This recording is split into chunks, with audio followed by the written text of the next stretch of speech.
Good afternoon. I'm Gina Gimberling with the Springfield Convention and Visitors Bureau. Happy National Travel and Tourism Week.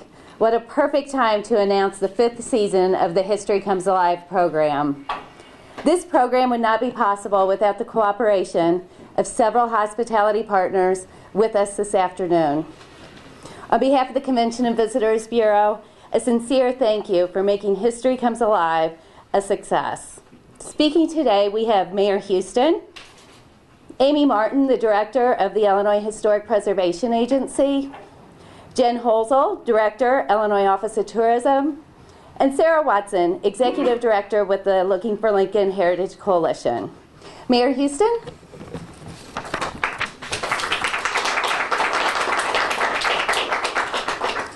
Well, thank you. And Gina, you're doing a great job for us. We really appreciate it. Good afternoon. It's my pleasure to welcome our partners and members of the news media to this official announcement of the 2014 season of History Comes Alive. We refer to Springfield as Mr. Lincoln's hometown, so it is appropriate that we meet today here at Vachel Lindsay's home, which is another major tourist attraction. While they are not officially part of the History Comes Alive program, we are fortunate to have the Dana Thomas House in New Salem Village, which is just 20 miles west of here, as added attractions for tourists to visit. It is an equally happy convergence to be able to make this announcement during the National Travel and Tourism Week. Along with our partners, the City of Springfield with the Springfield Convention and Visitors Bureau will once again offer visitors to Mr. Lincoln's hometown a way to uniquely enjoy the city's historic sites and attractions through music, stories, tours, movies, and demonstrations that transport you back in time to the Lincoln era of Springfield. This summer, you'll find living history happening 7 days a week from June 2nd through August 24th. Watch historic vignettes with Lincoln's neighbors, or catch Mr. Lincoln sitting or studying under a tree in his own backyard at the Lincoln Home National Historic Site. Join Mr. Lincoln at the Abraham Lincoln Presidential Museum for some back porch stories, a speech, or just visit him in the White House kitchen. Or visit the old state capitol and meet General Grant or one of the boys in blues from the Civil War. While there, visitors will be able to listen to the Lincoln Troubadours perform the music of Mr. Lincoln's time. And for anyone that has not heard them perform, it is truly a professional group that does an outstanding job. And it's something that people really can enjoy and hear the music that Mr. Lincoln enjoyed. These ongoing daily programs encourage visitors to both stay longer in our city and return again, contributing to the local economy through increased visitor spending. We want to entice visitors to choose Springfield as their destination and visit Mr. Lincoln's hometown on a multi-day basis. Gina, again, I thank you for the job you're doing. I want to particularly offer, on behalf of the people of Springfield, our gratitude to the Illinois Historic Preservation Agency, our Illinois Office of Tourism, and the State Department of Commerce and Economic Opportunity for providing this opportunity for our visitors to be able to enjoy living history. And as we think in terms of the people of Springfield, I want to thank them in particular because of those people who earn their income as a direct result of visitors that come to our community. This is an extremely important event in terms of the economic viability of our local tourism industry. So again, I thank everyone for their efforts to make this happen. And at this time, I'd like to introduce Amy Martin, who is the Director of the Illinois Historic Preservation Agency. And again, we thank you for your help and cooperation. Thank you, Mayor.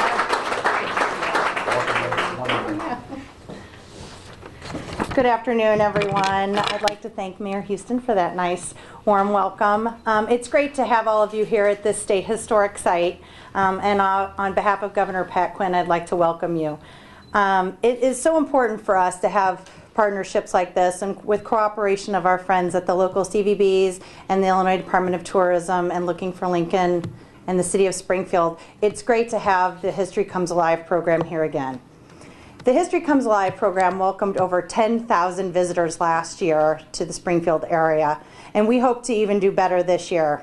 We have soldiers at the Old State Capitol, we have music at the Dana Thomas House, and we've offered writing workshops here at the Vachel Lindsay home. This year we're also adding events to the Lincoln's New Salem site. I'm happy to announce that we'll also be bringing back the musical production of the Civil War in Union Square Park, across from the Abraham Lincoln Presidential Library and Museum.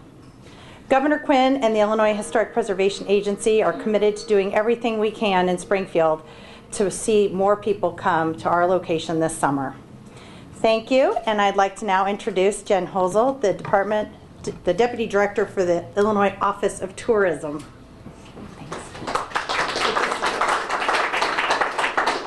Thanks, Amy. It's always good to see my friend Amy Martin. Frankly, the partnerships that we've been able to forge with our fellow agencies like Historic Preservation Agency, like the Department of Natural Resources, and then if you compound that with the 40 Convention and Visitors Bureaus like the Springfield Convention and Visitors Bureau that are doing so much, it really has been a great partnership, and it's created some seriously record-breaking numbers that we're very excited about. Very exciting time to be part of Illinois tourism, and no better time to celebrate History Comes Alive and a program like History Comes Alive that does so much to bring visitors to Springfield and, importantly, to extend their stay. And I want to highlight extend their stay because the Illinois Office of Tourism, which helps to fund programs like History Comes Alive, is funded entirely by the hotel motel tax. So in 2013, we saw a record-breaking $236 million collected in hotel motel taxes. That's up 7.19% over 2012. Very big numbers. And just last week, Governor Quinn announced that we saw third year of record-breaking visitor numbers. 103.5 million domestic visitors traveled to and within the state of Illinois in 2013. And by the way, that doesn't count overseas visitors. We'll get those in June. So we'll really get in mid-June an overall picture of what 2013 looked like in terms of economic impact and visitor numbers. But what we do know is that it's record-breaking and that tourism is up across the state of Illinois. So very exciting time to be part of this industry in Illinois, and very exciting time to be part of this industry in a national way for a number of reasons. Brand USA. First ever destination marketing organization for the United States as a whole, is increasing budgets for its partners, like the Illinois Office of Tourism, by 30%. So we have seen our international budget go up by 30%, thanks to the effort of Brand USA, the first ever destination marketing arm for the U.S. Very big. That means they're creating a larger pot of future travelers, and we are grabbing as much as we can of that pot. And also, the U.S. Travel Association. They're actually changing the way that we think about travel. They're changing the narrative. A research-based campaign that says that the average American worker leaves 3.2 days, paid earned days, off on the table. They don't use them every year. That's more than 400 million unused days off for Americans every single year. And if we took just one of those days off, just if each of us just took one more day off, it would be an impact of $73 billion for the U.S. And the U.S. Travel Association knows that when you do unplug, when you do vacation, you actually have better employers, better employees, better relationships, better family bonds. So it's our responsibility to take some more days off. That's right. And we really should wear our vacation like a badge of honor. And I know that this group here, these partners here, are going to help us to ensure that as that pool of travelers increases, that we ensure that Illinois is top of mind for each of them. So thank you very much, and happy National Travel and Tourism Week. I think I'm now introducing Sarah Watson, Executive Director of History Comes Alive. Thanks, Sarah. I know, one more talking head, but this will be, I'll make it fun. History Comes Alive is one of those incredible partnerships. The Looking for Lincoln Heritage Coalition, we're really kind of the glue that coordinates everything, because you have to have a good story to tell, you have to have visitors who come hear that story, and then you hope that there's a good economic result from that. And that's what we do across 42 counties in central Illinois. We're trying to make that life and times of Abraham Lincoln story continue to pop and come alive. And if you look through the program that was on your chair, you will see you could stay busy every day, all day, doing Lincoln and history related things. A couple of new things this year are the Carillon. We've got the Carillioneer from the city of Springfield, Robin Austin here. Those of you, yay! When we said, I think actually it was your idea, Robin, he said, you know, this is Lincoln's hometown. Do we ever do Lincoln era music? And we said, oh. So June 4th, which is the official kickoff of first night of History Comes Alive, is also the first night of the International Carillon Festival. So Washington Park is the place to be on that night. That will be period Lincoln era music, but then every Wednesday for the next 11 weeks at 7 o'clock, there will be historic music that Robin is working with others to arrange, and you've been industriously practicing. Mayor Houston mentioned the Troubadours, which is this sensational, there are history rock stars, a group of high school and college kids. He called them professionals. Yeah, they could be professionals. We have added a concert at First Presbyterian Church on Fridays at 1:30, and the Troubadours will be there in the sanctuary, which is the sanctuary in which Mary Lincoln her funeral was held, and that's the church she was a member of. So we're trying each year to not only bring back those favorites, but also to add a couple new things in so that there's something new to come and see. And what I would ask of all of you is what we all ask of you, and that's tell people in Springfield and the Springfield area. All of the publicity that gets done happens outside of Springfield, and we're probably the best kept secret, wouldn't you guys say? This is one of those wonderfully kept secrets. We want people in Springfield to know there are these awesome things going on downtown, or Springfield area. So having said that, I have the pleasure of opening it up for questions. I don't promise to have answers. The answers are all right here. Oh, that's too easy. The historic music at 7 p.m. on Wednesdays, is that at the Carillon? It is. It is. It is. At the Carillon, we will have people there in period clothing, sometimes having picnics there, sometimes roaming around visiting people. We're just going to try and set the scene. Was that fair, Robin, to say? Yeah, can I talk about the first program real quick? Sure. So the first program, kicking off the festival, we're going to have some other artists join me. Soprano Gail Draper, many of you know, tenor Jerry Hicks, and Christian McGurder, our wonderful colleague who wrote Battle Hymns and is the assistant editor of the Lincoln Papers. So he's going to narrate the program. So that's our big kickoff. And then, as Sarah said, subsequent Wednesdays will be playing Lincoln theme music for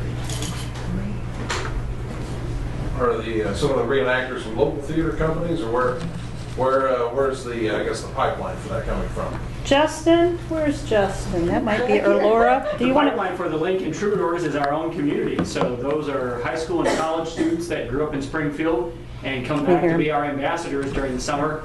And the other contractors, performers are Illinois artists who travel around, some from Peoria, Bishop Hill, Macomb, so all around Illinois. So it's a really important economic engine in that regard as well, that this is supporting arts and living history throughout Illinois. Laura from Lincoln's Home, would you add anything to that? Yeah, Lincoln Home, most of our interpreters, our living history interpreters, are from the local Springfield metro area.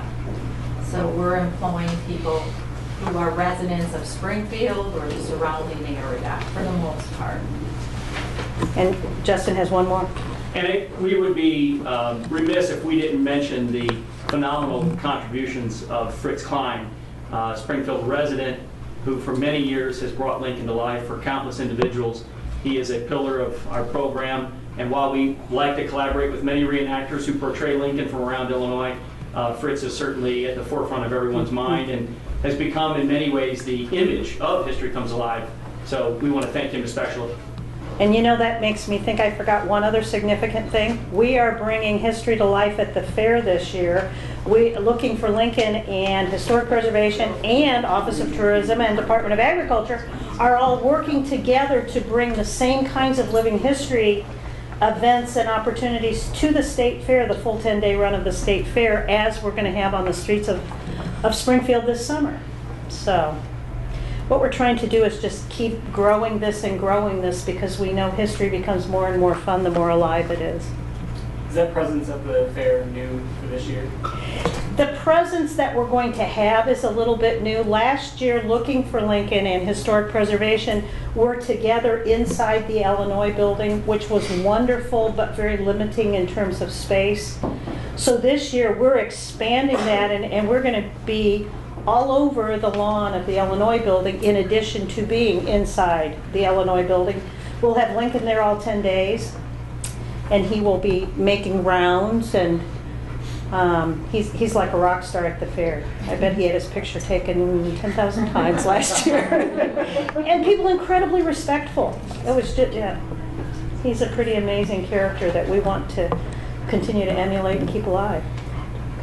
If you could I could just talk about just how seriously some of these reenactors take it. From what I've seen, they don't just, it's not just Do you want to address that? Halloween of history, but they take it, I mean, really seriously. I mean, I don't know if every one of them is quite up to the method actor stage, but. Well, I can probably address that. I think Amy's the right one. Actually, yes, they are very serious. They remain in character. My very first year in Historic Preservation, we had a lot of volunteers wanting to dress up in period clothing, but we don't always allow just a volunteer unless they have really read a script and understand the character that they're portraying, because we want to be sure that we're portraying history correctly. And so we do take a lot of time and effort and to be sure that these folks are trained and they're not leading us down the wrong path with educating our kids. Sorry. Oh. So if we want to help promote the program to our visitors, where can we get a supply of these History Comes Alive brochures?